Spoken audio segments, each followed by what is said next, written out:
Listen, man, obviously we're here to chat a bit about the mental side of basketball. Growing up and looking back at, your childhood, what was the first time that it really clicked into your mind how important the mental side of everything was to being a basketball player? Uh, the first time, I would have to say I wasn't until maybe middle school, maybe like, 12, 13 years old, because before then you're just playing, like just to play and kind of have fun with it. Yeah. And then, when you get to that age, about 12, 13 is when I started to take it really serious. Yeah. And kind of figured out that I really wanted to play the game and, everything, all the different aspects that come with basketball. Obviously mental is huge. And my parents did a pretty good job with that.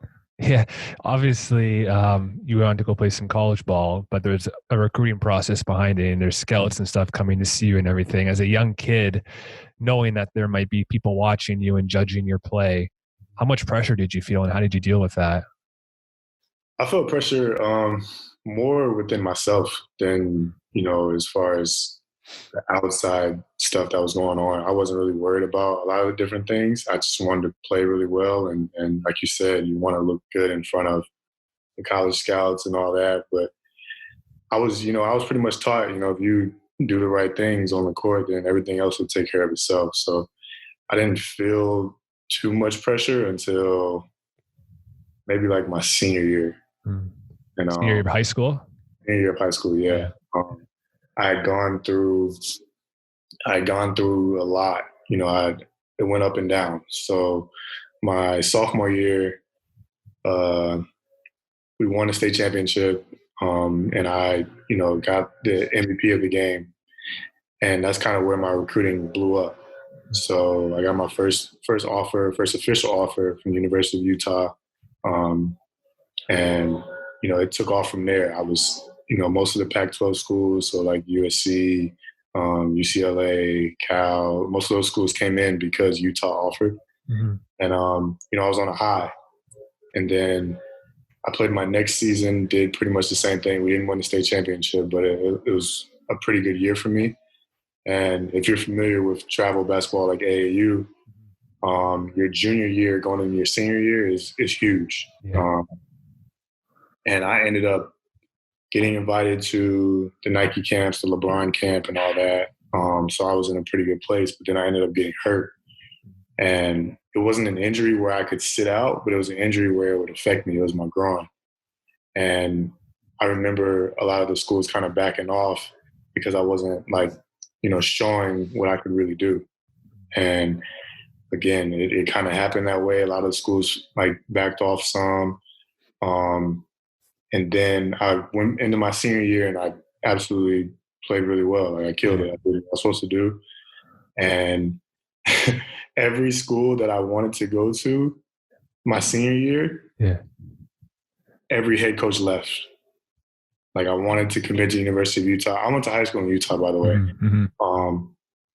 And I remember seeing that Boylan was going to get fired. Jim Boylan was going to get fired. They didn't have a good year in the Pac. It was their first year. And I wanted to commit after I got Mr. Basketball. So I won the award. I was checking off my goals for the year. And then Boylan gets fired. So then I'm starting to hear from other schools. And I was hearing from Miami, and Frank Haith leaves and goes to Missouri. I had Louisville came in very late. I didn't talk to Bettino, but I talked to the head recruiting coordinator, and he was coming to my games. He ends up leaving and goes to Missouri. So it's like all of the schools that I saw myself going to all, went in different directions. So that's where the pressure kind of came. I'm like, man, what do I do next? And, MidMajor came in, UC Davis offered me, told me I was going to play 30 minutes a game as a freshman. That's all you really want it's hard to turn that down. Yeah, as a kid, you just, you want to play. You don't really want to sit down and wait and watch. You want to actually learn by playing. And that was what I chose. Yeah. You kind of, how you described there, all the coaches leaving, it's almost like the world's falling in front of you, right? And you can't do anything about it. I think that's a lot for even an adult to deal with. And for someone, at your age back then, it's got to be even magnified how hard it is to come to grasp with that thing that, you're one of the better basketball players on your team and on your league, and you're used to being in control of the game and everything. And now here's a situation where you have no control over it. At all. And I was just like, man, like you said, like no control. But, my circle and my support system is really strong. They pretty much just told me the same thing, like just control the things that you can control. You'll be fine. Somebody's going to come in, and, they did eventually. With your dad being who he is, did you have any sort of, extra motivation to prove people wrong or to prove yourself on the basketball court growing up, or did that not affect you too much? I wouldn't say prove people wrong. I would say, once I started to take it serious, it was like, you obviously you want to make a name for yourself. You don't want to be in somebody else's shadows. And obviously, I love my dad and everything he did, but I wanted to be my own person. And it got to the point where, that was literally one of the goals I wrote down. It's just like, become Tyrell Corbin instead of, Ty Corbin's son. And by the time I was a senior in high school, it was pretty much set in stone. So it's cool. Tell me a bit about, how hard it was or what your decision process making was to leave UC Davis and go to Cal State, because it's never easy leaving a team, of course, that you've kind of grown to be around, and you had to sit out a year for that as well, right? So that's kind of adding on some more adversity to that situation. Yeah. So I get to UC Davis. It's obviously my freshman year. It's the head coach's first year. And it was a rough year. Like, we had so many injuries, and it kind of led to everybody being frustrated. And then we had some off the court issues. I was living with the coach's son and another player, and things just got chippy in the house that I was living in because the other player got kicked off the team. So it's just me and the coach's son. And it was just a lot of stuff that I ended up getting in the middle of that I really wasn't trying to get in the middle of. And, the coach's son was in the middle of it. I was living with him. So obviously he was going home telling his dad one thing when, it wasn't necessarily that case. And I think ultimately that kind of affected my play. I saw my playing time go down.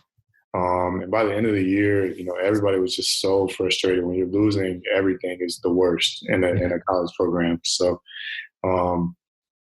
that's ultimately what it came down to. I got to the end of my freshman season.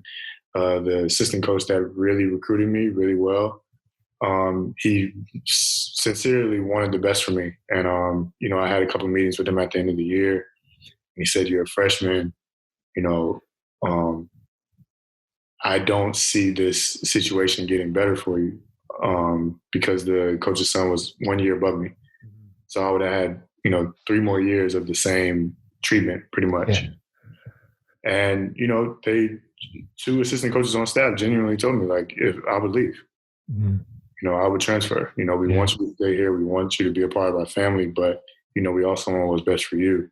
And ultimately they told me to transfer, find options, we'll help you out. And I ended up going. I didn't have to sit out. So I went to a junior college. Okay. I went back to Salt Lake. Salt Lake Community College was like a really good team at the time, really good program. They won a national tournament, I think 2 or 3 years before I got there. And it ended up being cool. Like I knew the head coach from being a kid in Salt Lake. He knew who I was. He actually coached AAU. And he called me when I had my name entered the transfer portal. And he told me, he was just like, if you don't come here, we'll win 25 games. We'll probably still be top 10 in the country. I'll still have my job. I'll be doing everything that I want to do. He's like, but if you do come here, we'll probably be, top 2 in the country. We'll win 30 games.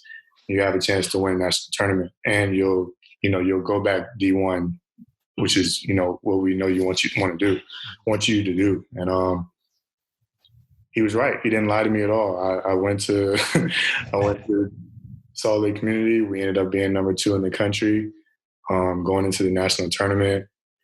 I I had all kinds of schools on me. I was playing really well. Won 29 games. I think we won 29-3 that year. Had the most fun I had in my 4 college years. Yeah. And that was a great time. So it was an easy decision for me. And I was home. There you go. Yeah, it's never easy leaving home at such a young age as well. Right. A lot of athletes that I talk to, they always tell me that the transition from high school to college, whether it's mentally or physically for an athlete, is the most difficult in someone's career. For you personally, looking back, was that a tough transition, like basketball game wise and mentally wise? Basketball, no. It was all mental. Yeah. Because, for a lot of people don't necessarily know this, but the off-season workouts in college are barely basketball related. Like, as soon as you step on campus, like, I remember summer school going into UC Davis. I remember my first outdoor workout, and that was the first time I had ever thrown up from a workout. And I realized then that it wasn't even about basketball. Like, most of the preseason workouts are just to see who's going to break and who's mentally tough enough to get through this workout that has nothing to do with basketball. So a little bit like the Army, where you go in and first week, it's like you're seeing who really belongs here and who doesn't. Exactly. It's literally initiation. So I remember, I'll never forget it, because we ran a mile with a medicine ball over our head. And I at 18 years old, I'm like, what does this have to do with basketball? And obviously I got through it, and, they were, proud of me or whatever. Good job, freshman. I'm just a young kid. I have 22-year-old men on my team, But yeah, that was where, you had to literally mentally lock in if you wanted to, achieve something. So yeah. Tell me a bit about being at a mid-major school, what your mentality was going into games against, some of the Power 5 schools you played, like whether it's UCLA or San Diego State or even New Mexico State. Back then they had a pretty good team with Siakam. I think you played against them when they had Siakam on the team. What was your mentality coming from a mid-major school going up against those big powerhouses? It's crazy because at UC Davis, like I said, I was 18. I was a young kid. I remember my first game of the season I had. We played in a tournament at San Diego State. So we played Southern Utah. And I think I finished the game with 15 and 5 or something like that. Like, I had a pretty solid game, for first game of the season.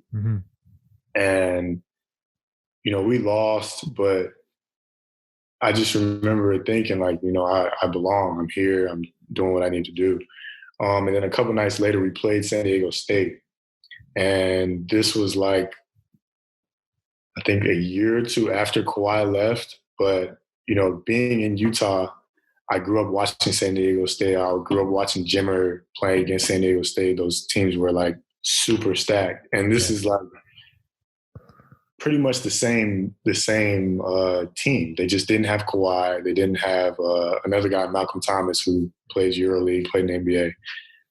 But they still had Jamal Franklin, who went to the NBA.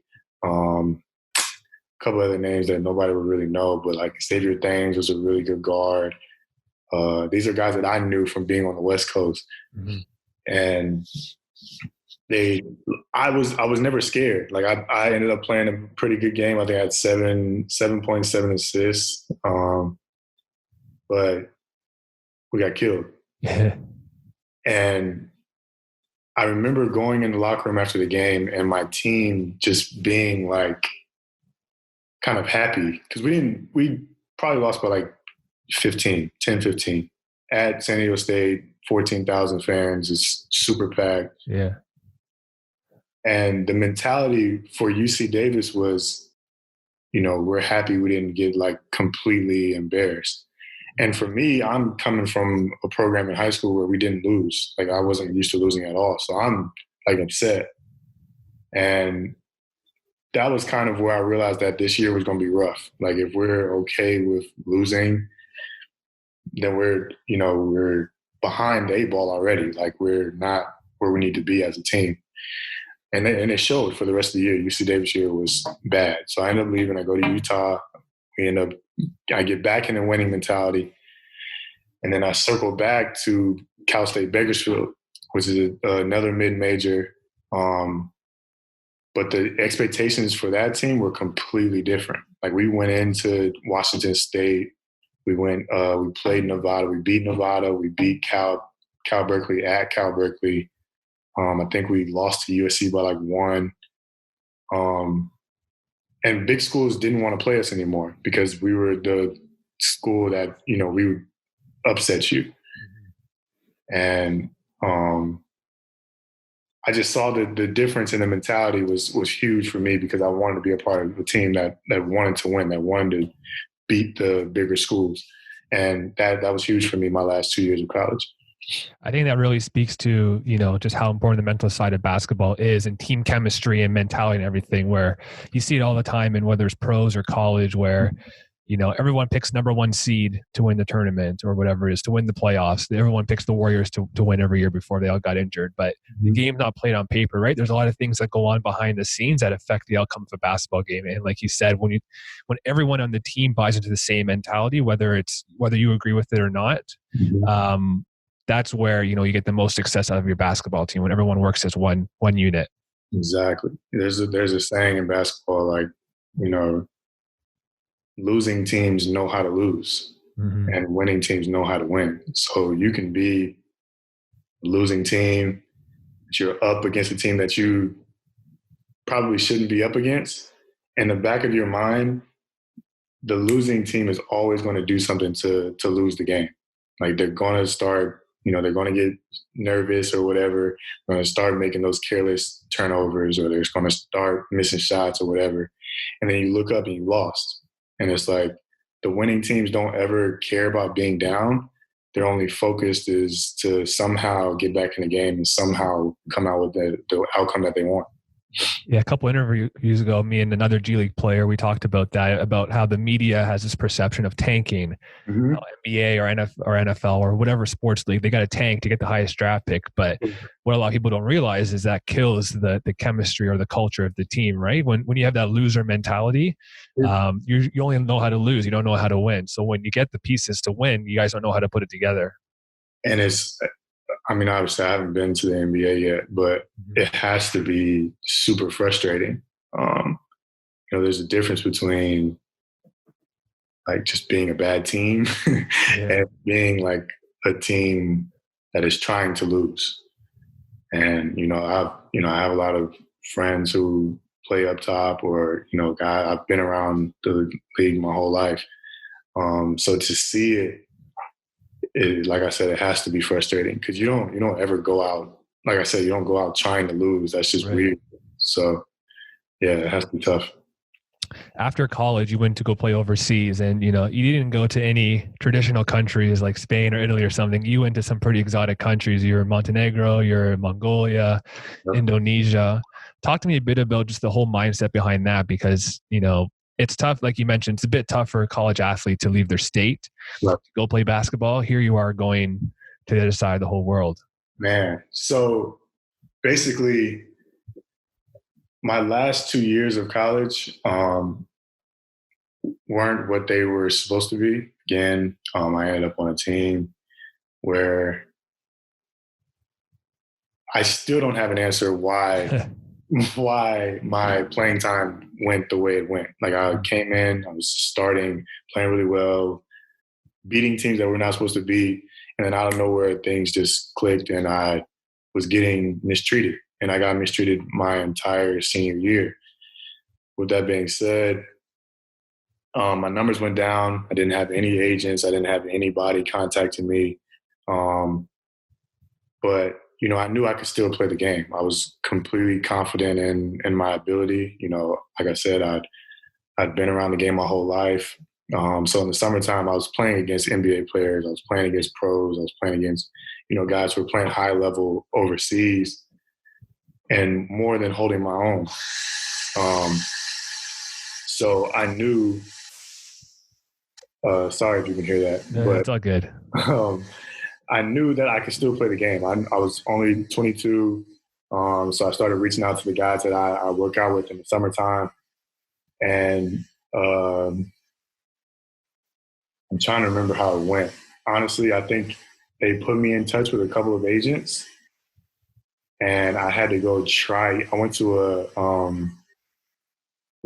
a league, kind of like a tryout league in Rome, Italy. Like right after I graduated, I think I was gone like within a week. So I get to Rome and I'm playing really well. There's a lot of overseas teams watching me play, and I got a lot of good feedback. And that more than gave me enough confidence, because it's kind of like you have to take that leap and just you're taking a risk. Honestly, you're just seeing where you are with it. And again, like I went to Rome. I played extremely well in that tournament. Got a lot of people's contacts. Ended up networking, doing the whole, take my social down, and it ended up working for me. Like you said, it wasn't a traditional country, like it wasn't Spain, Germany, or whatever. But my mentality was, I want to continue to play basketball.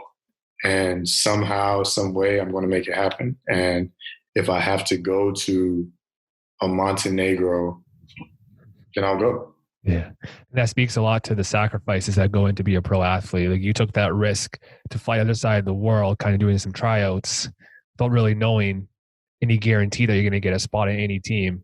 No. But you're still willing to take that risk because of your passion and love for basketball. 100%. I literally told, my parents were telling me, to get a grad assistant job, to start coaching. Everybody around me is telling me to start coaching, besides, like people who know that I really play ball. And I don't think my parents were doing it out of like non-belief. I think they were kind of just doing it, because they care about me and they want me to be like safe or take the safe route.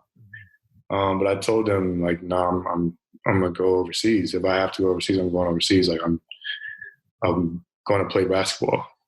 And, to prove them wrong. To prove them wrong, to actually like get something done, it's huge. And obviously it ended up working out for you because you made it back here to the North American continent, playing the G League for a couple of years. How did that come about? Did they come find you? Did you send your stuff in? How did that all come about? So like you said, I played in Montenegro, left Montenegro because the team went bankrupt. They just literally stopped paying players. That's not uncommon overseas. Like guys don't get paid all the time. But me, I was in a position where I had other countries looking at me because I was playing well in Montenegro at the time. So, boom, got an offer in Mongolia. I was like, you know what? I'm going to just take it. Let's do it. I was in that mentality where I was like, look, I'm not going back to America. Because if I go back to America, I'm going to look like I failed my parents or I failed whoever. So I'm like, I'm going to Mongolia. I'll play. I don't care. End up killing it, taking my team to the finals, playing really well, got a lot of awards. And that turned into a really good summer. I got my first NBA workout with the Utah Jazz. So obviously, I'm from Salt Lake. They kind of knew me. They're familiar with my dad. My dad was just there, but he wasn't with them anymore. But they remember me, and they wanted to see how I had progressed as a basketball player. So I played in my first mini camp against some guys that like I was literally watching on TV in Montenegro, like playing EuroLeague and all that. And it was a surreal moment because I'm like, I'm playing in this little league in Montenegro and I'm watching the EuroLeague guys play on TV, and now I'm like matched up against them. Played well there, got good feedback from that, but they ended up not choosing me for Summer League. I think they drafted Marcus Page from North Carolina, and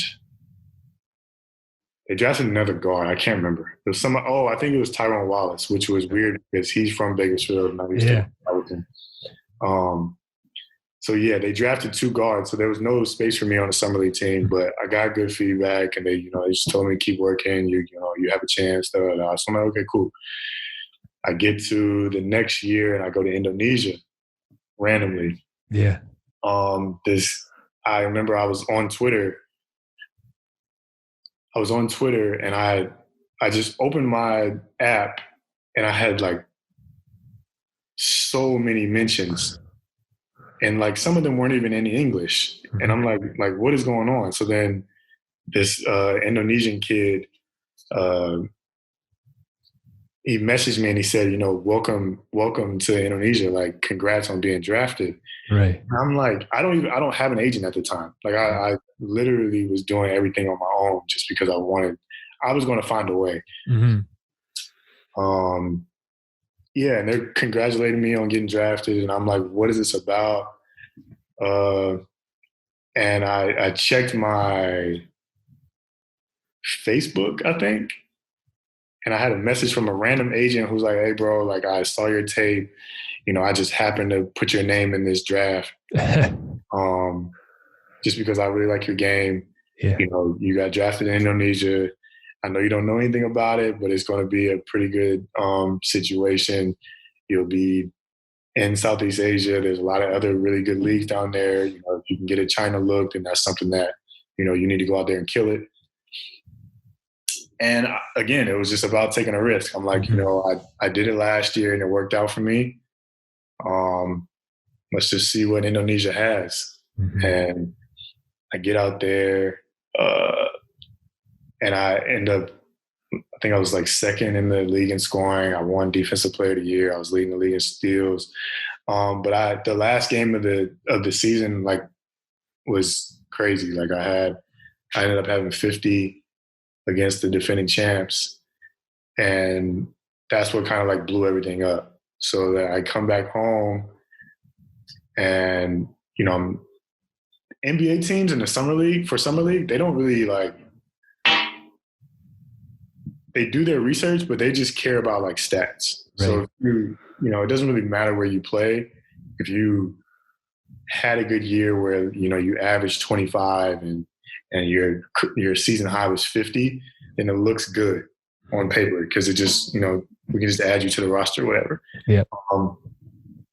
So out of nowhere, Charlotte ends up contacting me. The Hornets end up contacting me, and I'm playing summer league. And I get to summer league, and I do my thing. I play really well with the time that I was given. And that turned into me being in the G League the last 2 years. So it's a crazy story. It goes to show nothing's ever straightforward in life. Absolutely nothing. Like you just have to be ready at all times and just kind of ride the wave. So that's a crazy story. Did you ever feel homesick overseas? How much did that play a factor? Because I can't even stand being, out of house for an hour or two without feeling homesick. You going across the world, I can never imagine doing that. I was homesick my first year in Montenegro, just because Montenegro, I didn't have a house. The owner of the team owned a really, really nice hotel. So I had my own hotel room. It was a big room, but it wasn't like space that you're used to. You know what I mean? Mm-hmm. I'm used to an apartment or I'm used to a house. And the city that I'm in, absolutely no Americans. Yeah. I'm literally taking a 10-minute walk to practice, 10-minute back to the hotel every day. I'm just in my hotel all day, sleep or watching. I watched a million movies my first year overseas, FaceTime, just super homesick. And then once I went to Mongolia, I wasn't as homesick because I was around more Americans. I was around more people that could speak English, and the city in Mongolia I was living in, Ulaanbaatar, is huge. It's like if you've ever been to Chicago or New York, it's actually kind of like a Toronto. Like it's a big city, it's a whole bunch of people everywhere. You just kind of have to find like the right vibe, and that was huge for me because I just wanted to feel like I was in America. Yeah. So A lot of athletes I talk to, I always ask them, like, what's the one biggest mental lesson you'd give to young kids to take home and work on if you want to be a pro athlete? And 99% of them say to have a strong supporting cast of friends and family. And through hearing your story, it looks like that was a huge deal too, whether it was FaceTiming back home or being in a city where you felt more at home. Mm-hmm. That's what allowed you to be a bit more comfortable and okay with the situation. Yeah. You just have to stay solid. Like, there's going to be so many bumps in the road. There's going to be so many like obstacles that you're going to have to overcome. And it's like mentally you're either going to, fold, or you're going to, like I said, stay solid. Like, you have to tell yourself, is this really worth doing? Do you really love what you're doing? Or are you just going to, quit? And quitting just wasn't in the cards for me. And it wasn't in the cards for my supporting cast. I, like you said, like, supporting cast is important, and it's not even about like them mentally, like physically or vocally telling you. A lot of the times it's like them leading by example, or you looking at your best friend who's going through something, but he's not quitting, or he's going through something and he's not complaining. So that's where I was at with it. I have 3 or 4 really good friends who, at the time we were all going through something. Yeah.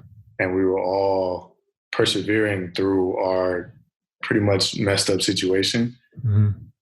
And we just didn't let each other quit. Like, regardless of if we actually told each other, don't quit, it was like, look, man, I'm going to just keep my head down and do this. And hopefully we come out on the other side better than, the way we started it. So. Yeah. That supporting cast is just so huge. You see it at every level of play and in every sport, even. Yep. Before we came on here, I went and I grabbed 20 of my favorite quotes about the mental side of basketball. Okay. We'll go through a couple of them. I'll let you choose the number between 1 and 20, and I'll read you the number, and just tell me what this quote means to you and reflect on it a bit on your career and how maybe you can translate it to your career. Okay. You got 2? Yeah. This one is from this guy named Michael Jordan. I don't know if you heard of him before. But he said, there's no such thing as a perfect basketball player, but I don't believe there is only one greatest player either. I think, I think what he was saying in that is, nobody's going to be perfect. Like, nobody's going to have a perfect season, or you can probably have a perfect game, but you can't have a perfect season. You can't have a perfect career by any means.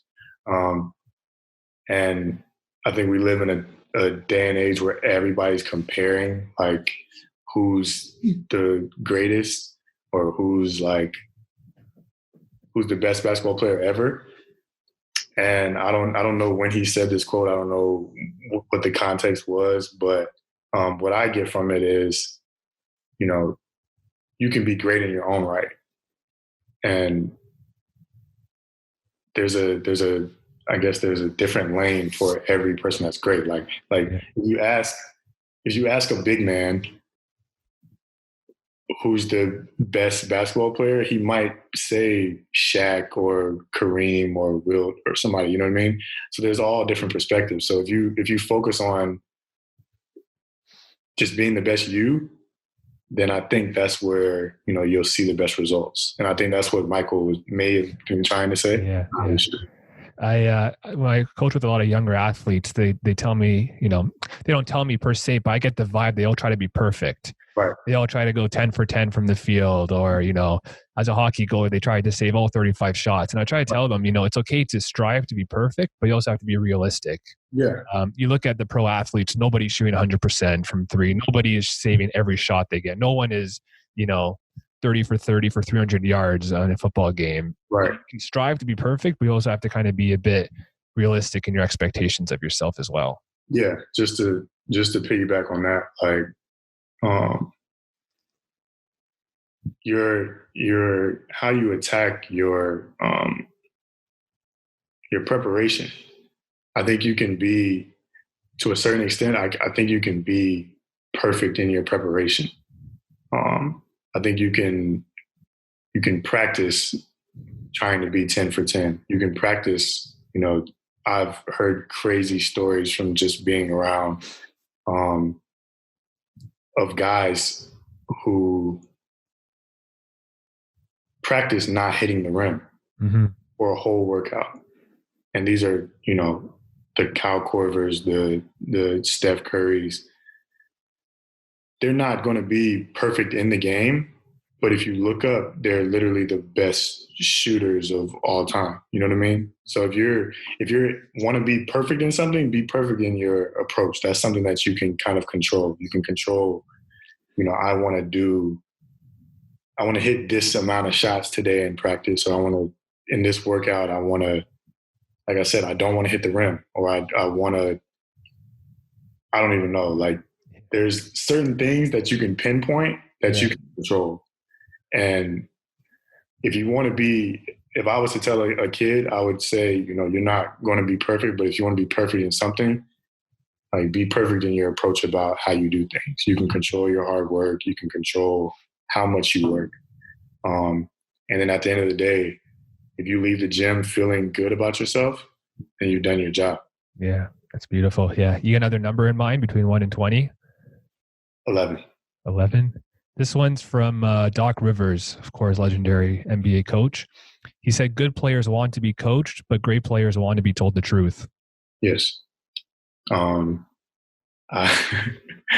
funny that you say that, because the first thing that comes to mind is just be like, tell me the truth. Like, every basketball player, once you get to a certain level, let's say for me, G League, everybody in the G League was the man at some point, wherever they played at, whether it was high school, college, another pro team. We've all been asked to carry the load as far as, score the most points, do everything. We've all been told from a young age how good we were. You're so amazing. You're so good. You're going to the NBA, like whatever. Like, we've heard that for so many years. And once you get to a certain level, you need to know the truth, because if we're being quite honest, it's like, I know every G League player has thought this, like, tell me the truth on why am I in the G League and not the NBA? Like, tell me how I need to get there, or tell me what I'm doing wrong to allow me to take the next step. And, a lot of people are being lied to, because they're all like, you're really good. You just haven't gotten your opportunity. You're whatever the case may be. Like, you need somebody in your, like, somebody that you respect and that respects you to tell you what you're doing wrong, or you're not that good. But I don't know if you know who Phil Beckner is, but he's Damian Lillard's trainer. He trains a whole bunch of other NBA guys. I've known Phil since I was in high school. And if you have ever seen him train people, you would understand why Dame Lillard is who he is, or you would understand why he's so good. And because Phil Beckner is literally telling them that he's not that good, every day. Yeah. This is somebody who's, one of the top 5-10 guards in the league. And Phil Beckner is not afraid to tell you that you suck. Yeah. It's crazy to see, but it's there's so much truth in it. That's why when you said it, I had to laugh, because that was the first thing that I vividly have seen him say. You're not that good. I don't know why you think you're good. Yeah. That reminds me a lot of something I like to talk about is how basketball or sports in general in your personal life, the lessons you learn in one carry over to other. And as you get better at taking criticism in basketball or your sport, you get better at taking criticism in your personal life. And even for me now, I do a bit of tennis now, but nothing, super competitive like I may have, I was 15 or 16. Right. But even me being able to take criticism and sports all these years and going out and seeking the truth on things, it's allowed me now, even as a coach for younger athletes, I'll ask them like, how am I as a coach? Like, what can I do to improve to help you feel better and help your mental game and stuff? And I think it's just one of the basic life lessons you learn in sports is how to take criticism, because I think everyone's first instinct is to not be okay with it. They don't want to be told what they can't do. They want to be hyped up and everything, but you can't get better if you don't know what to improve on. Exactly. Like you're gonna hit a wall at some point to where you feel like, I'm doing everything I can do. I feel like I'm, at the top of my game, but I'm not where I want to be. Mm-hmm.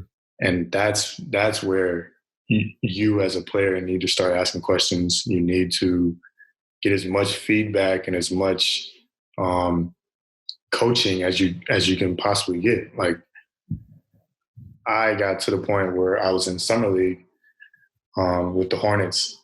I remember finishing up summer league, and I remember asking the coaches because these are guys that are coaching at the highest level. I'm like, from your perspective, what is it that I need to work on? What can I do to become a better player?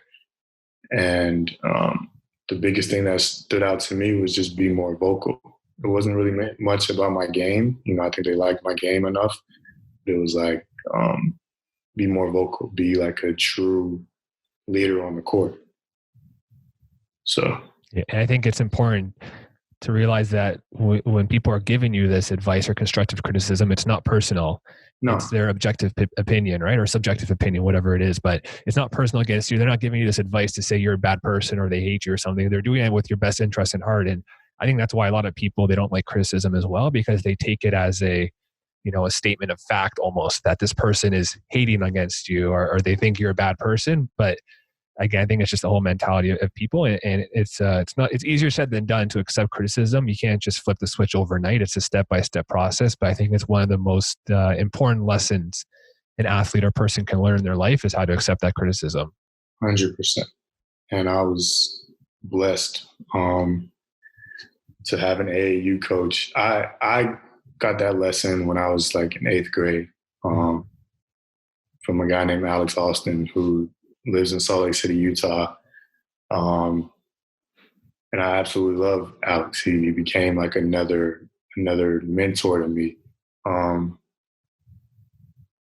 he was never afraid to give me criticism. He was never afraid to completely cuss me out in front of everyone, in front of a bunch of college coaches. Like, he would cuss me out. And it was never out of it was never personal. It was never out of like a bad, coming from a bad place. It was always to help me out. And I like looking back on it, those years I had with him being young prepared me for everything that was coming, because, you get to college and you're going to have somebody screaming in your face every day. And it's really no different in the pros. So once you have that foundation, if you have that foundation early, like, you'll be fine. Yeah. Before we wrap up here, man, let's do some rapid fire questions. We're all stuck in quarantine right now. What are you binge watching? Ooh, okay. So I just finished Ozark. Nice. I got to get on that still. I haven't started it yet, but everyone's telling me it's one of the top ones this year. Ozark is very solid. I finished All-American, which was just something I was recommended, and it's kind of bad acting, but it's So I finished All-American, and now I'm binge watching The Wire, which is like older. A lot of people say The Wire to me. Yeah, it's an older show. It's from like the early 2000s, but I like the plot. It's pretty solid. Yeah. I've been stuck in watching Suits. It's such a long show. I think 9 seasons. I've heard of Suits. I'm only in season 7. That thing takes up so much time, but I'm excited to finish it so I can get into Ozark. I got to watch one show at a time. Yes. Or else I lose track of things. What artists are you rocking with right now? Man, I listen to so much music. Like, music is like a passion of mine, but I would say Drake, obviously. Yeah. Listen to a bunch of Drake. I listen to a bunch of J. Cole, a bunch of Nipsey Hussle. Guys like that. You said music's a passion. Do you play instruments or do anything like that? No, just listen, eh? I love listening to music. Yeah. Lyrics are huge to me. I don't know why, but it's always been that way. They have a special way of speaking to someone when they put it in that music form, and the vibe and everything. Nothing can replace that. That's how it is. You were in Canada for a while. Is there any food in Canada that kind of caught you by surprise that you ended up liking that you haven't had in the States before, or are you stuck to that American diet? I stuck to the American diet for the most part. Yeah. I didn't know what poutine. I didn't know what it was. Yeah. But there was like a couple spots in Guelph that had it, and I meant to get it. I just never did. But I'm going back up there soon whenever this virus clears up. So there you go. Yeah, I need to get you some poutine then. What's your favorite retro NBA jersey? I know you grew up in the 90s, so that was the golden era for retro jerseys. Man, off the top of my head, that 97, 98 Atlanta Hawks jersey. The big hawk on the front of it? Big hawk. I like the 94, 95 Phoenix Suns. I love that. And a random one that I loved is Vancouver. Yeah, the teal one.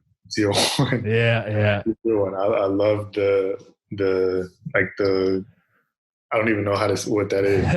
The collar. Yeah. I love the collar on it. I love the color. So those three stick out to me the most. Nice. Is there somebody in your mind that you think would be a good guest for the podcast? Somebody that you've been around as a professional athlete or coach or whatever that has a really strong mental game that you think would be good for a discussion like this? Man,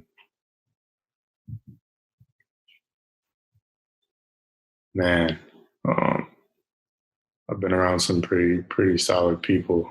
I